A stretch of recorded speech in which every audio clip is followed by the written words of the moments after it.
Alors je voulais vous montrer un peu l'ambiance de Dreux. Aujourd'hui, c'est l'exposition de notre vente un peu spéciale. C'est une vente sur les sciences, l'optique, une partie, où on va avoir ce barographe par exemple, cette loupe binoculaire, ces ouvrages de Chérubin d'Orléans, et puis une vente un peu plus curieuse d'art dentaire, avec de magnifiques fauteuils de dentistes que vous allez voir tout à l'heure, du matériel et quelques ouvrages plus ou moins rares de médecine. Voilà, c'est une vente un peu, comment dire,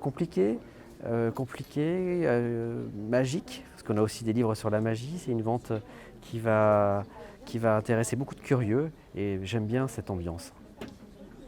J'aimerais vous présenter quelques objets scientifiques. On va commencer par un peu le matériel et les livres sur l'optique.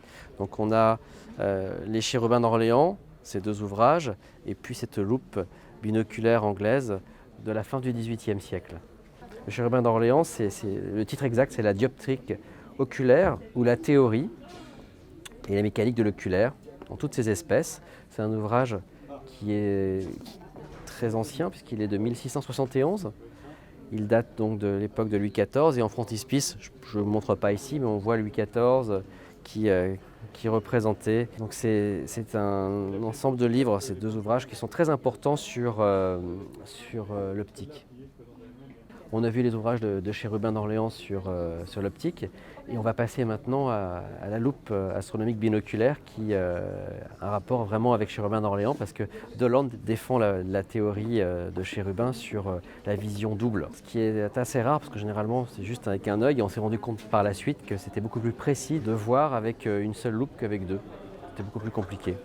Voilà, donc ça c'est une très belle lunette astronomique binoculaire qui est de ce monsieur Dollond et qui date de 1790 et qui était quelqu'un de très très connu à l'époque. Je voudrais vous parler de cet objet, de ce barographe de Boin-Taburet, parce qu'il a une particularité qui est pour moi importante, c'est toute l'élégance à la française. On a un objet scientifique de barographe qui permet de mesurer la pression atmosphérique, et puis on a un ensemble avec des petits chérubins qui sont dessus, cette boîte de style Louis XVI en bronze doré, qui est toute l'élégance et tout le luxe qu'on pouvait faire en France à cette époque. Alors, voici aussi deux ouvrages assez exceptionnels par la qualité et leur taille. Ce sont les tapisseries du roi. C'est un ouvrage qui était dédié pour les jardins du roi à Versailles, l'architecture, les vues, et pour montrer toute la magnificence du château de Versailles. Donc là, on a seulement 2 tomes, il y a eu beaucoup plus qui ont été édités. J'en ai un sur les jardins, celui qu'on voit, et un autre sur les escaliers avec les peintures et les tapisseries de Lebrun. C'est un ouvrage assez exceptionnel parce qu'en plus nous avons une provenance que je peux vous montrer ici. Voilà, puisque cette reliure est frappée des armes postérieures, parce que c'était fait au XIXe siècle, de la princesse de Courlande qui était également la compagne de Talleyrand.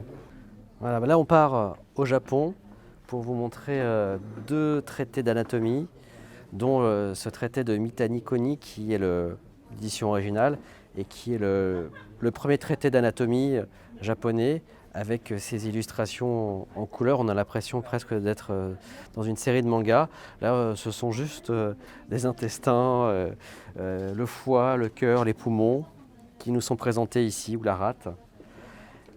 C'est assez exceptionnel de les avoir dans cet état, parce qu'au Japon, avec l'humidité et la chaleur, le papier était vite troué ou mangé par les vers, et en très mauvais état. Donc là, il est plutôt en très bon état de conservation. Oui, on a également aussi un autre ouvrage qui est celui-ci de 1799, et qui est le premier ouvrage avec des illustrations anatomiques au Japon, repris par un médecin hollandais qui s'appelait Deventer, avec les accouchements. Donc ça, c'est pas mal aussi. Voilà pour cette petite excursion au Japon. Voilà, et la dernière partie de la vente est consacrée à l'art dentaire. Et là, on a 3 fauteuils dentaires assez rares, dont ce fauteuil dentaire de 1881 qui vient tout droit des États-Unis. C'est le fauteuil de la marque Wilkerson. Et vous avez un très beau crachoir dans le goût d'une cristal de baccarat, qui est superbe. Et puis ce fauteuil a de magnifiques pieds-griffes que vous allez voir tout à l'heure, avec une couleur un peu acajou.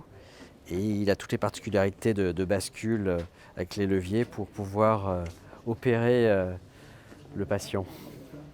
Et bien sûr, le matériel se trouvait ici. Ouais, c'est vraiment superbe. Avec ce velours rouge, ça évite de faire des taches. Et alors cette vente est consacrée à la fin, comme je vous ai dit, par l'art dentaire, mais il n'y a pas que les objets pour faire souffrir. Au contraire, la machine d'Atwood qui est derrière moi, alors on pourrait penser à une guillotine, mais alors vraiment, vraiment ce n'est pas ça, pas du tout.